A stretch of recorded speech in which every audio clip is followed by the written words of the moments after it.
Oh god, let's just do the long one and get it over with.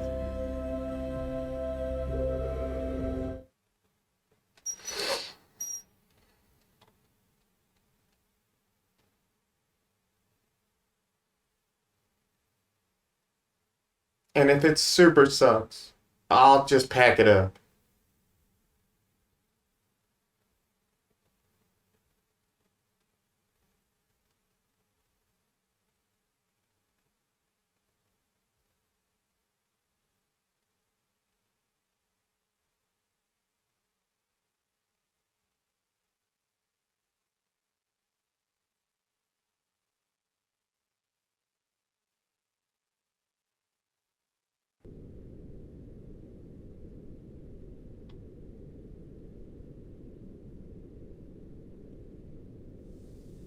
Welcome to the Titanic VR guided tour. We are currently 3.8 kilometres below the surface of the North Atlantic and 100 metres east of the bow. This submersible is on autopilot. However, you can adjust your spotlight using the far left lever. Please keep your arms and legs inside the vehicle at all times. I'll provide you with information about Was that locations supposed as to we be a pass them, joke? so please sit back, relax and enjoy the ride.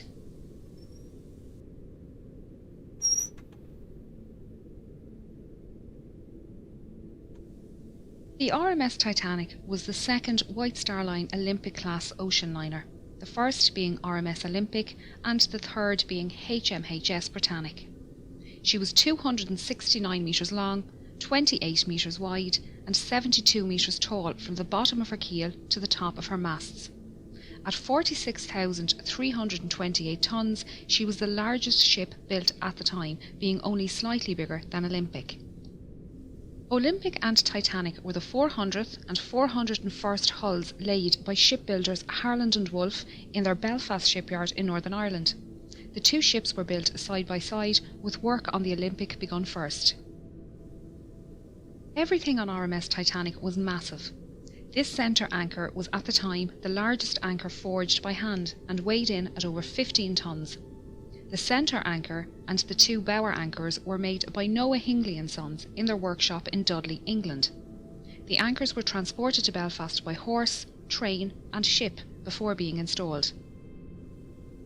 It took 3 years to construct Titanic, but by the 2nd of April 1912, Titanic was completed and taken out to the Irish Sea for her trials. She was certified as seaworthy by the British Board of Trade and ready for her maiden voyage. She would be servicing the transatlantic route, a journey from Southampton, England to New York, USA, with stops at Cherbourg, France and Queenstown, Ireland.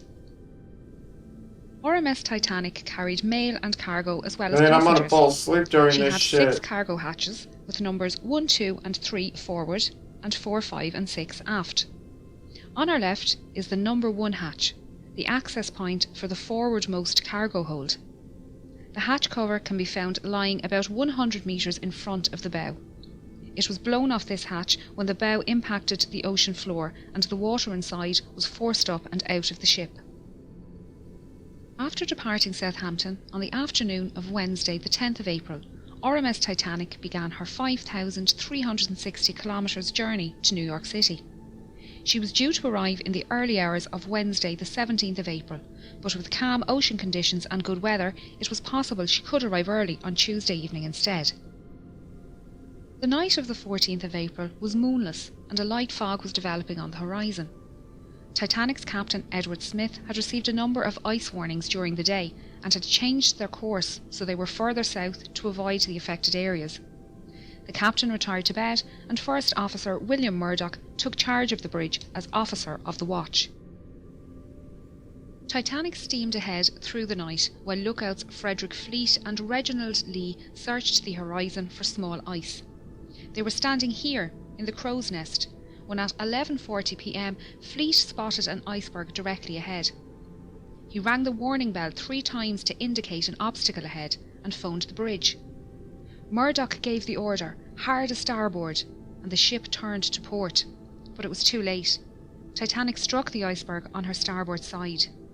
The impact buckled hull plates and sheared rivets, revealing her 6 compartments to the ocean.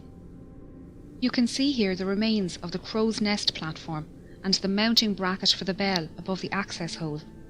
The bell and telephone can be found lying in the debris field. The lookouts would climb up a ladder on the inside of this mast to reach the crow's nest.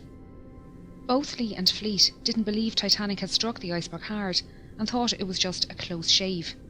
They didn't realise the seriousness of the situation until they arrived on the boat deck and were ordered into lifeboats. Damn, well, they should have been faster.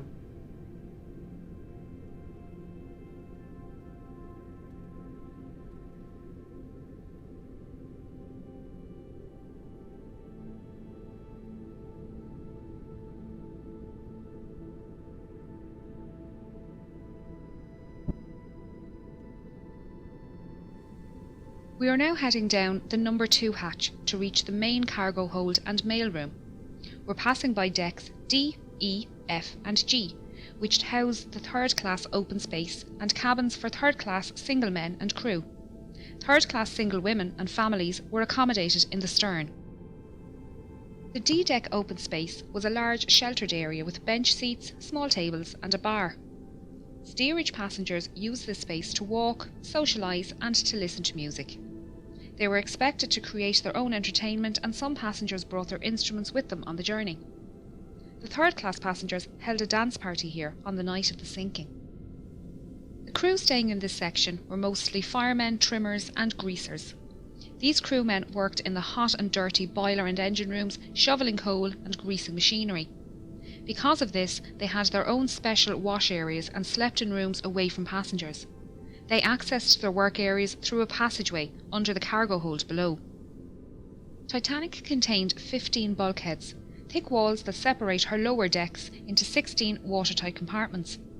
It was a new design technique that meant Titanic could stay afloat with up to 4 of her compartments damaged and led to her being considered unsinkable. Unfortunately, the collision with the iceberg opened 6 compartments.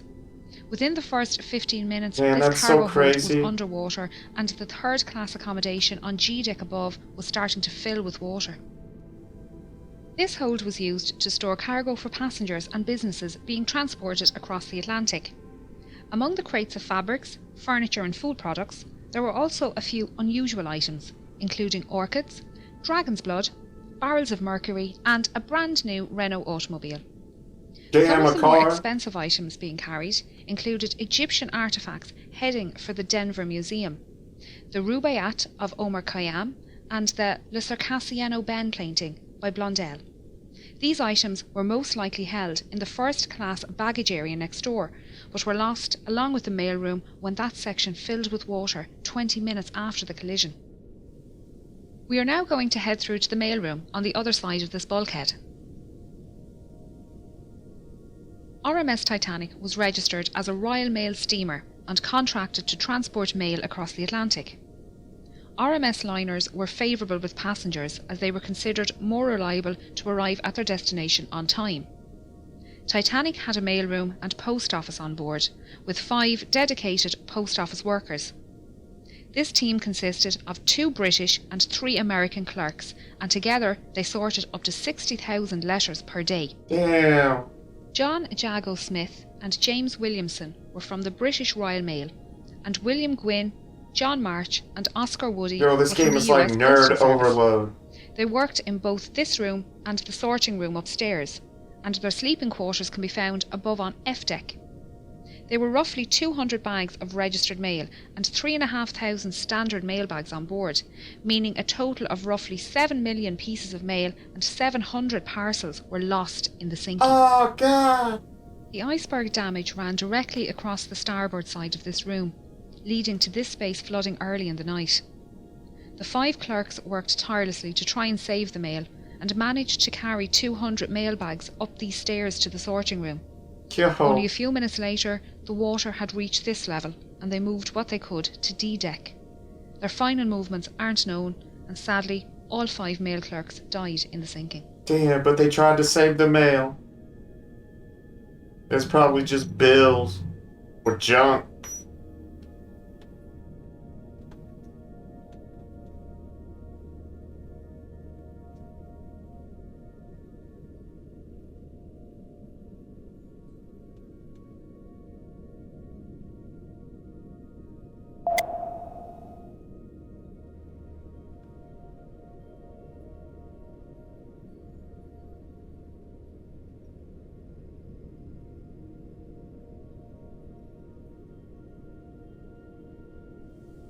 As the iceberg slid down the side of the ship, Murdoch ordered a hard aport, swinging Titanic's stern out of the path of the iceberg. He also closed the watertight doors, isolating the flooding to those damaged compartments. The forward 3 hatches, along with the peak tank and boiler rooms 5 and 6, were breached. The openings were long and thin, where the iron plating had separated and exposed a total area of little over 1 metre squared. After the collision, RMS Titanic stopped and almost immediately took a starboard list. The captain organised a group to go below and inspect the ship for damage. When they returned, Chief Designer Thomas Andrews was summoned to the bridge and given the damage report. Knowing the volume of each breached compartment and the initial rate of flooding, he calculated Titanic would sink within 60 to 90 minutes. The captain gave the order for the lifeboats to be prepared. Passengers who were woken by the impact were starting to make their way onto the decks. Many found large chunks of ice here on the forward well deck, and shaved ice falling through open portholes on sea deck. Third-class men had an impromptu football match, and first-class passengers joked about keeping pieces of ice as souvenirs for the journey. While exciting, passengers didn't believe they were in any danger, and most returned to their cabins soon after. We're now moving up to the bridge, and then over to the Marconi radio room. RMS Titanic was not only luxurious, but also the height of technology at the time. She had a Marconi radio set on board and could send messages to other ships and stations up to 3,200 kilometres away. The fore and aft masts suspended the Marconi twin T-type aerials, 4 cables that transmitted the radio signals across the ocean. The top of this mast rests on the collapsed navigation bridge, where the officer of the watch would stand and direct the ship. The smaller, sheltered room at the back was called the wheelhouse, and it was here the quartermaster stood at the helm and piloted the ship. You can see the outline of the wheelhouse walls on the floor. This telemotor is all that is left of the wheel, and along with the commemorative plaques, serves as a stark reminder of the events of that night. Titanic carried So they actually just 20 did put the lifeboats, plaques 4 down more there. than required by the regulations outlined by the British Board of Trade. There were 14 regular wooden lifeboats, 2 smaller cutters and 4 Engelhart collapsible boats. The total capacity of these lifeboats was only 1,178 people, far less than the total on board. This fact must have weighed heavily on the captain's mind, as he specified the boats to be filled with women and children first. Many passengers refused to board lifeboats, believing they would be safer on board Titanic.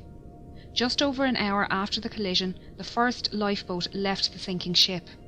By 2 a.m, only her 4 collapsible lifeboats remained unlaunched. This is davit number 1, the only davit remaining in a standing position on the wreck.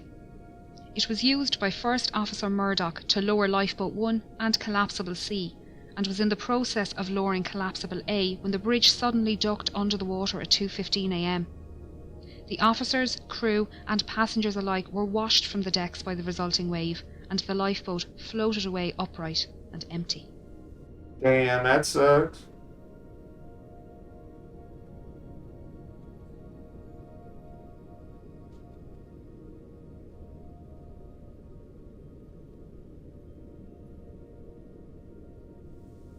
This hole is where the forwardmost funnel was situated. As the bow dipped under the surface, the funnel fell forward and crushed the starboard bridge wing and the people swimming in the water nearby.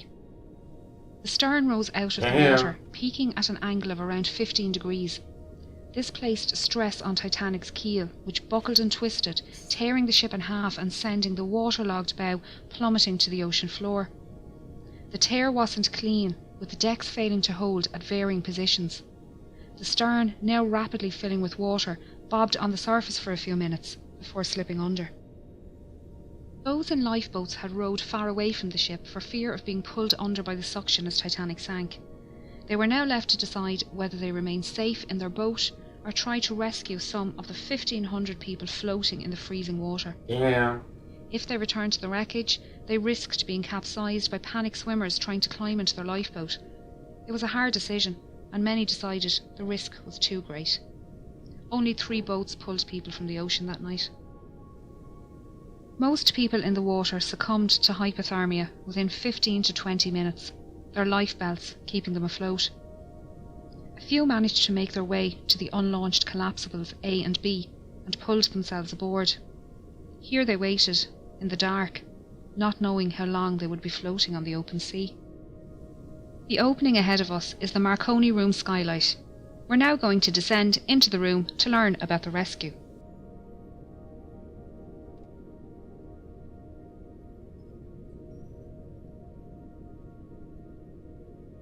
Alright, let's learn some more.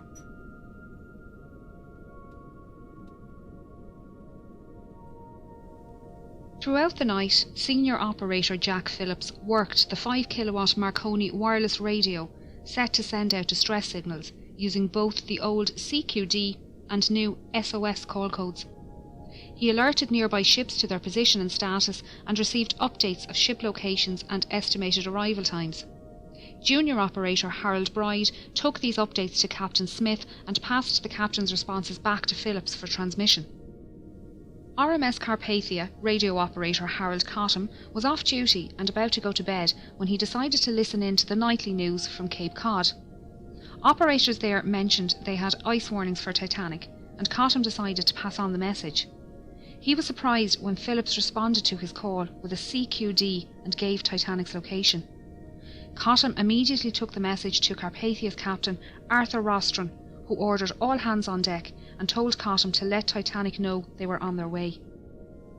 These calls for assistance were only possible with the help of the Titanic's engineers working down in the ship's engine room. The dynamos powered the ship's lights, water pumps and Marconi equipment. As Titanic took on more water, her engines began to fail and the signal strength weakened. Bride adjusted the current and motor speed to find the strongest spark, while Phillips tested the equipment in the room next door.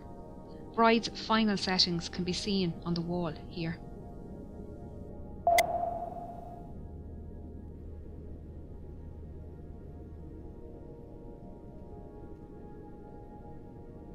Yo, what? Damn, glitch. What the fuck was that? When water reached the boat deck, the operators left their station, with Bride heading towards the port bow and Phillips to the starboard stern. After the wave washed over the decks, Bride found himself in the water underneath collapsible B and managed to climb aboard. Phillips was lost in the sinking. Damn, Phillips. RMS Titanic was carrying an estimated 2,208 passengers and crew, with only 712 surviving the disaster. Those who survived spent the night floating in darkness until RMS Carpathia arrived around 4 a.m. Captain Rostron had pushed the Cunard liner to break her speed record, but it wasn't enough. Titanic had sunk before Carpathia arrived, and they found 20 lifeboats at Titanic's location. Unfortunately, the exact number of victims is unknown, as there were many last-minute ticket purchases and cancellations, and the documentation was lost along with the ship. Of the 1,317 known passengers, over half were travelling third class, or steerage as it was called. These passengers couldn't access the boat deck without entering second class or crew areas, meaning many were unaware how to get to the lifeboats and escape the sinking. Passengers from different classes were strictly separated and not allowed to visit each other's areas. This was mainly for health and immigration reasons, as all third-class passengers emigrating to the United States were taken to Ellis Island for a health check and processing before being allowed to enter the mainland. The US government was concerned about diseases entering the country, and all ships transporting people to the United States had to adhere to the segregation laws. First and second-class passengers had no issues making their way to the boat deck, as staircases provided both classes direct access.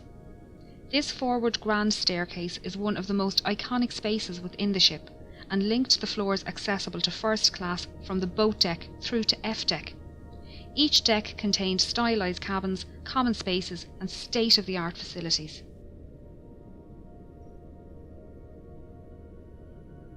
Alright, let's learn about that.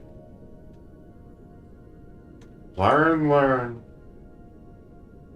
When do we get to the ghosts?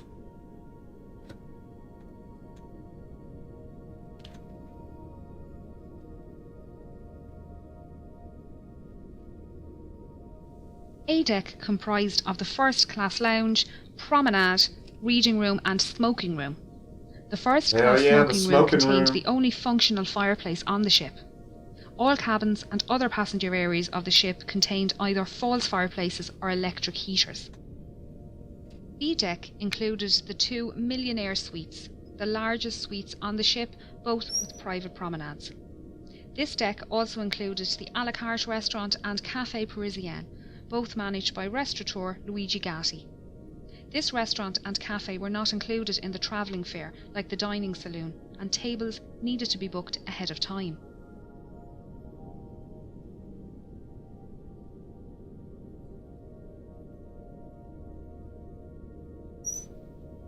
Where's the crabs at? C deck There was he known is. as the shelter deck and contained first class accommodation along with a first class barber shop, inquiry office and purser's office. It was the highest deck to run the length of the ship uninterrupted. There were 135 first class cabins and 2 sitting rooms on this deck, able to accommodate up to 315 passengers. Like all other decks on Titanic, there were no room number 13. B deck also contained the second class library and third class general and smoking rooms. These were situated in the stern section, currently located 600 metres south of the bow. There were 2 purser's offices on board, one for first class and one for second class. The offices were run by 6 pursers who handled passenger inquiries, cash and valuables in the safe, and issued tickets to the Turkish baths and swimming pool on F deck. Get in that First and safe. second class passengers needed to register their arrival at their respective purser's office, and they were given maps of the ship. This office was also the first point of call if first class passengers wished to send telegraph messages using the new wireless technology on board. Chief Purser Hugh McElroy was well known among the first class passengers and crew, having served on White Star liners for 13 years. He often dined alongside passengers in the restaurant. During the cross-channel journey, McElroy kept a canary in his cabin, minding it during its delivery to a friend in Cherbourg. On the night of the accident, he was seen assisting with loading and lowering Lifeboat 9. He helped women enter the boat and spoke with owner Bruce Ismay. He was also seen on deck speaking with Assistant Purser Reginald Barker and surgeons William O'Loughlin and John Simpson. The friends were standing silently watching the last boats being lowered and spoke briefly with Officer Lightoller before shaking hands and saying their goodbyes.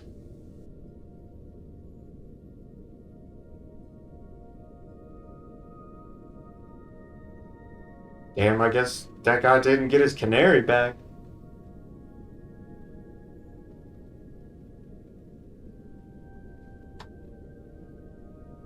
The sitting room, one of the most recognisable on board Titanic, was part of a parlour suite occupied by the Strausses.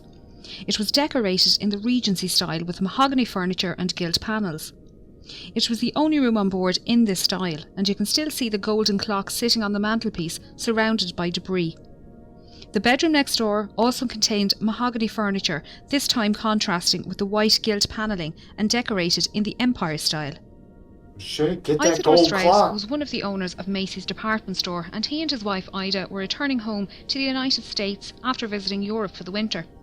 Their adult son Jesse was travelling with his young family from New York towards Europe on board the liner SS America, and their ships crossed paths in the afternoon of the 14th of April. Isidore sent a short message to Jesse that afternoon, noting the fine weather they had experienced. Unfortunately, Jesse wouldn't learn of his parents' fate until some 4 days later. Damn, that sucks. That's sad. I feel bad now. The elderly couple were woken by the slight bump as Titanic struck the iceberg and made their way up onto the deck after waking their maid and valet. Oh, was When that the who time had the came for Ida necklace? to board Lifeboat 8, she entered the lifeboat but then realised her husband would have to stay on board. She stepped back out. Isidore and others tried to convince her to re-enter the boat, but she refused to leave without her husband. Ida helped their maid Ellen Bird into the boat and wrapped her fur coat around Ellen, saying she wouldn't be needing it anymore. Damn. Isidore and Ida were last seen sitting in deck chairs on the A-deck promenade holding hands. Isidore's body was recovered from the ocean, but Ida's was never found. The Strausses' parlour suite was just Maybe one of she's many still specially alive. designed first-class rooms. The 77 large staterooms were decorated in a range of different period styles.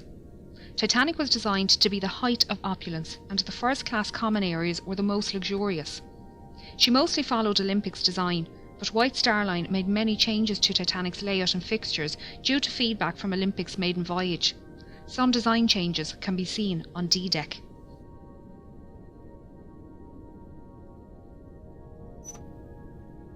When do we get to these Turkish bathhouses?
Alright, we're on the D-Deck. Damn, man, that's gonna take forever. D-Deck was the saloon deck and contained the first-class reception Fuck and yeah, the both saloon. first and second-class saloons.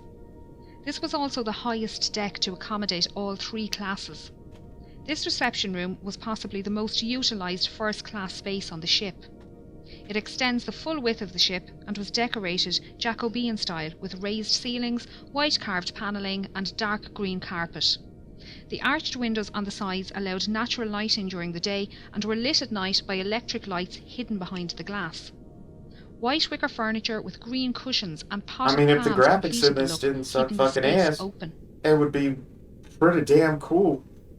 But this is like PS1 graphics, man. Damn. A Steinway grand piano sat in the corner and was played as part of a quintet during afternoon tea and in the evenings.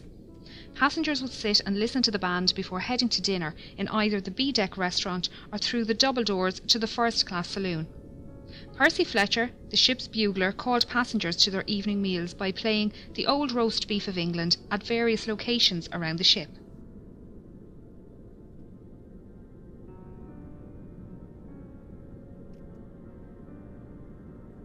I guess Percy didn't make it.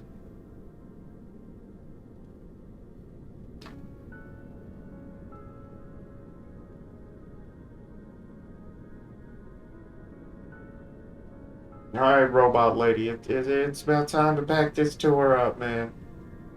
Come on, man.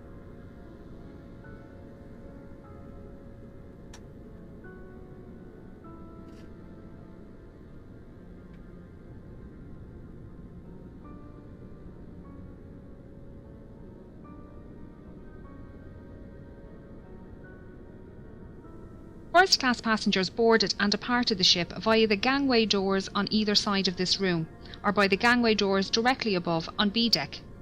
These lobbies were larger on Olympic and extended out into the reception area. During Olympic's maiden voyage, White Star officials noticed crowding in the reception area each night after dinner and decided to extend the reception area on Titanic. They also redesigned the small reception area near the B-Deck restaurant to split the crowd and added additional seating in both areas. These three elevators serviced only the first-class passengers and ran from A-Deck to E-Deck. A fourth elevator was available off the second-class staircase and was the first elevator to be available for second class on any White Star liner. As no photographs exist of Titanic's forward grand staircase or elevators, it was assumed they were exact copies of those found on Olympic. It wasn't until film director James Cameron explored this area with an ROV that it was discovered the intricate design of their grilles is different to that on Olympic.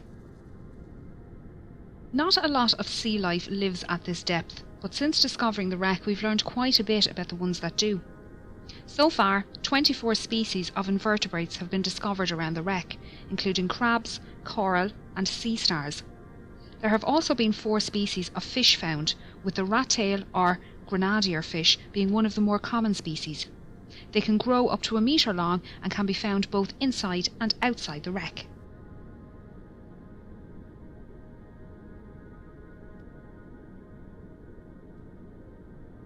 Alright, now's the time for the Turkish bathrooms. E-deck was also known as the upper deck and provided accommodation for first, second and third class passengers as well as most of the crew. An access corridor used by both crew and steerage ran almost the length of the ship on the port side, just behind this door. Named Scotland Road by the crew after the busy street in Liverpool, the 2.6 metre wide corridor allowed passengers to make their way to and from the dining saloons on F deck and crew to reach their quarters. This side of the door was strictly first class only, and running down the starboard side were 45 staterooms. These rooms were alternative first or second class and were therefore not as luxurious as those on the decks above, but still comfortable. Many contained mahogany furniture with white enamel brass beds.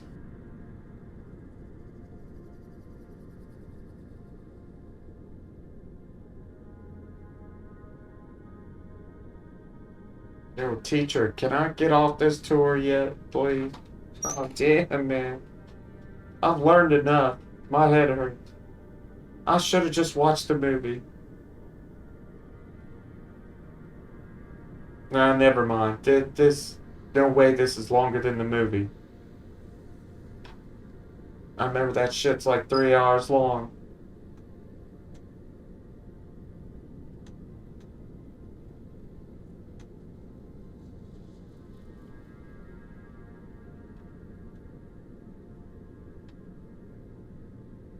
Oh shit, what do we got here?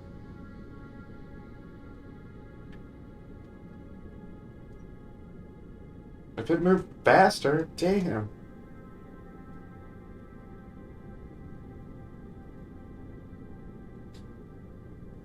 This stateroom was occupied by Margaret Brown, a wealthy American activist and philanthropist. She was heavily involved in workers' and women's rights and campaigned to support those less fortunate, both before and after the accident.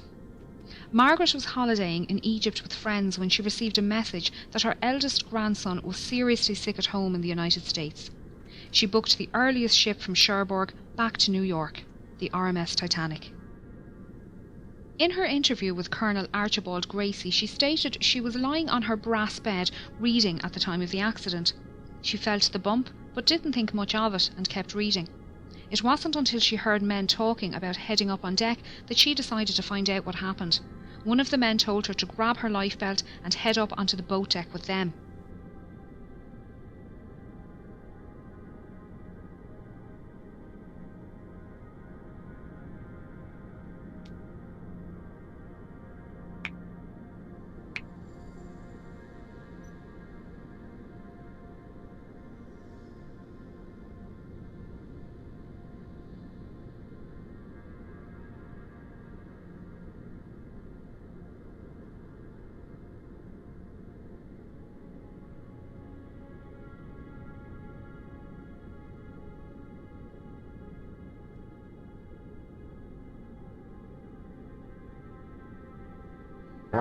Alright, man, you go a little bit faster in time now.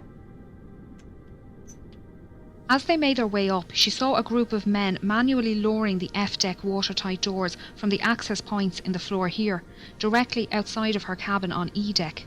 The men were joking around as they worked, so she thought it must only be precautionary. Margaret helped women board lifeboats on the port side of the ship before being persuaded to join Lifeboat 6. She noticed her lifeboat was lacking rowers and organised people to take an oar. She tried to convince the passengers of her lifeboat to head back to the wreck and save those swimming, but was met with opposition from the quartermaster in charge. Once on board RMS Carpathia, she organised a 9-member survivors committee who raised compensation funds for second and third class passengers and paid for passenger telegraph messages. The committee raised over $10,000 in the 4 days' travel to New York, the equivalent of $234,000 in today's money. Margaret, along with 2 other first-class women, organised daily counselling sessions held in the dining saloon, and her fluency in French, German, Italian and Russian helped her console non-English speaking passengers. Margaret's efforts to help others on board both Titanic and Carpathia earned her respect, as did the determination of Carpathia's Captain Rostron.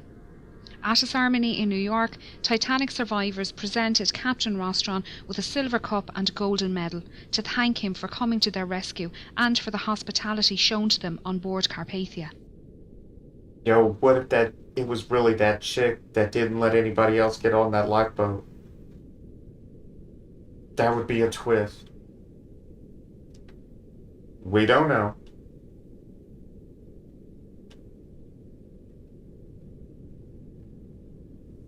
This watertight door is the one Margaret Brown watched being lowered from the floor above. On the other side of the door is the swimming bath and the linen storage rooms. Their state is unknown, although this area flooded around an hour after the accident and is expected to be in good condition due to the lack of water movement here. As we can see, the Turkish baths are well preserved. And there's the Turkish baths. I was waiting This for was this. the cooling room, and first-class passengers would relax here after using the temperate, hot and steam rooms just off the side door. Passengers would change into towels using the change rooms in the starboard corner and store any valuables in the cabinet next to the vestibule. The passenger would then make their way down to the temperate room, where they would sit or lay in the heat for 10 to 15 minutes. Here they would start to sweat before moving into the adjoining hot room. After spending another 5 to 10 minutes in the hot room, the passenger would either take a cold shower or a dip in the swimming bath next door, before making their way into the shampooing room. Here the passenger would lay on a marble table while an attendant gave them a full body wash and massage. Once dry and wrapped in clean towels, the passenger would make their way back to the cooling room, where they would relax until their body returned to the normal temperature. The Turkish baths is one of the best preserved areas on the ship, with most of the tiles, ceiling lanterns and wooden panelling still in place. The deep location within the wreck leaves it protected from destructive currents, although there is still sea life down here. The rust icicles, or rusticles, hanging from the ceiling are created by iron-eating bacteria. They come in different shapes and are incredibly fragile, disintegrating when touched. Along with the bacteria, fungi, shells, sand, clay and coal can be found within the rusticles. Scientists have been collecting samples to determine the different strains of bacteria living on the ship, and their research has been used to preserve oil and gas pipelines and safely dispose of old ships and oil rigs. Alright, it's time to wrap this shit up. Damn. Glitch. There we go. Alright, am I done now? Is there gonna be a quiz over this shit? Because I wasn't taking notes. Didn't mention anything about that necklace.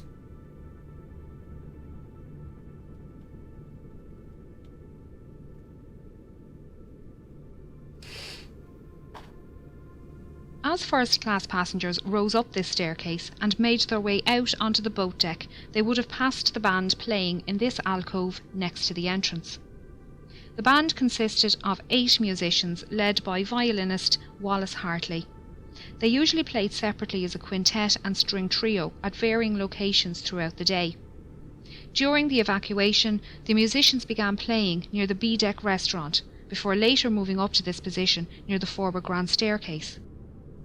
They played mostly ragtime tunes to calm passengers standing nearby and draw passengers inside up to the boat deck. Some survivors state that the band played until the end and that the night was so quiet, even those in lifeboats away from the ship could hear the music. Many survivors claim that the hymn "Nearer My God to Thee" was the last song played, although it was also reported to be "Songed Autumna." Well, which was it? Sadly, all 8 members died during the sinking, with only 3 remains recovered by the cable ship Mackay Bennett. Wallace Hartley was one of them, found with his violin inside his case and strapped to his body. The violin was an engagement gift from his fiancée, and it was returned to her following his death. Damn. Memorial monuments have been erected around the world to honour those who died at their posts as Titanic sank. The musicians playing on deck, the passengers who loaded lifeboats and then stood aside, the firemen and engineers keeping the dynamos running.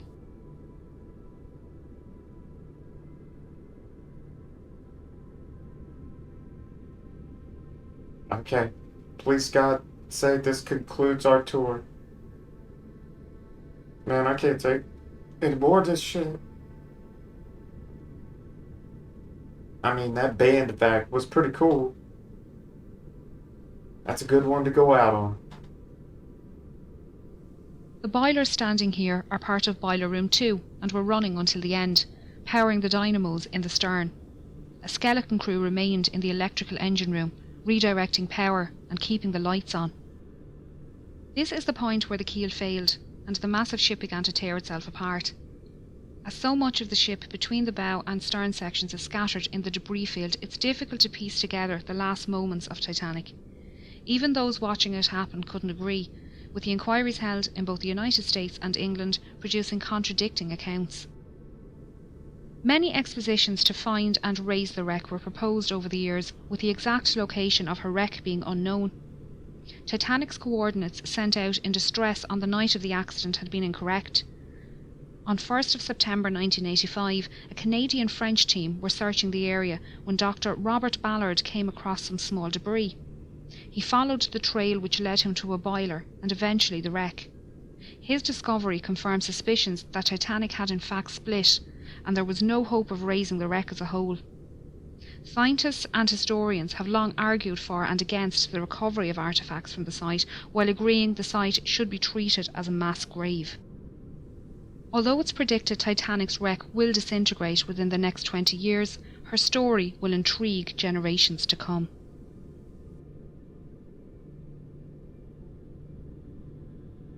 I think I did it. Did I do it? Oh, hell yeah. I did it.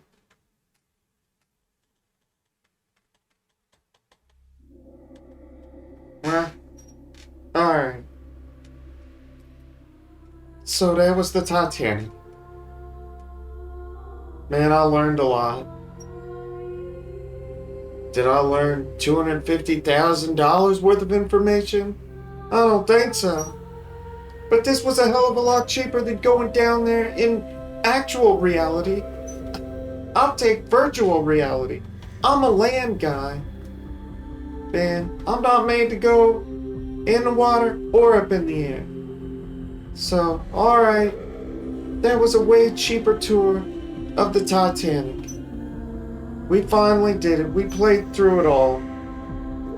So, alright, man. This game sucks. And until next time, I'll see y'all.